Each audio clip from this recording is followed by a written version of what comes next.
In this tutorial, we'll be learning something about the grid layout. Now in the upcoming tutorials, we'll be learning about how we could create the layout using the grid layout. So basically a grid layout is nothing but it is a type of layout in which we have a number of rows and number of columns, and we use these rows and columns in order to place the widgets right here.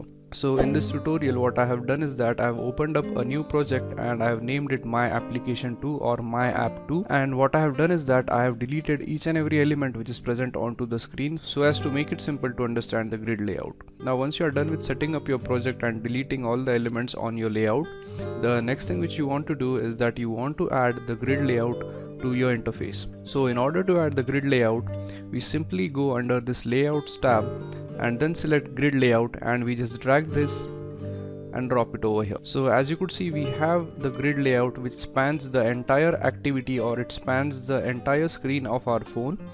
Now let's say we want to make this grid layout to wrap around the widgets.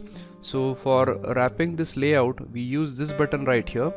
So this thing right here is used to wrap the content of the layout horizontally. So if I click this, it is going to wrap the content horizontally, and this button right here is used in order to wrap content vertically. So when I click it, as you could see that the grid layout is now wrapping the content horizontally and vertically, and as this grid layout has no content, the grid layout is spanning a small piece of area right here. So now let's go ahead and add some widgets to this layout. So the first widget we are going to add to this layout is going to be a button. So we simply select this button, we go inside here, and when we go inside the layout, as you could see that the widget is going to be placed at row 0 and column 0. So when I drop it over here, as you could see, a new button pops up, and now our grid layout is wrapping up the button which we have just added. Now you might also have noticed the green bars right here and here.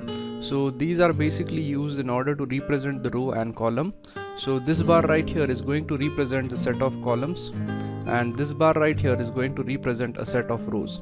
Now in this case, we are using a combination of row and column which is 0 0. Now let's go ahead and name this button something. So we click on the button, go to properties, and inside the property we want to change the text property. So let's say we name this button as center. So we type center, and as you could see, the size of our button has changed. Now let's go ahead and add one more button to this layout. So we select the button, and let's say we want to place it to the left hand side of the center button. So we go ahead here and drop it over here. So as you could see, we have added the new button, and now let's name this button as left, as it is placed to the left. So we go here and we change the text to left. So as you could see, we now have two buttons.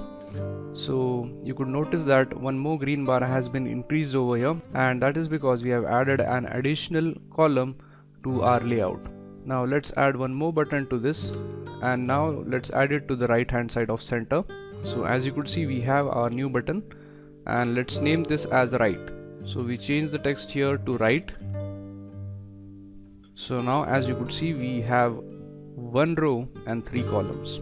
Now let's say we want to add one more widget to the layout. So let's say we want to add one more button. So we drag the button, come over here and just drop it right over here. So as you could see that one more button or one more widget has been added, and we have noticed the change in the number of rows. And also you could use this green bars to entirely shift the rows.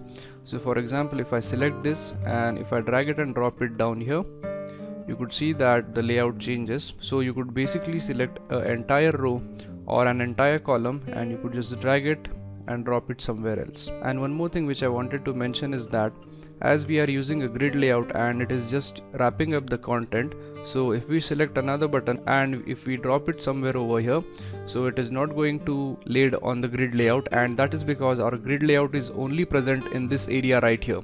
So in order to add a widget to a grid layout, make sure that you enter inside the layout area.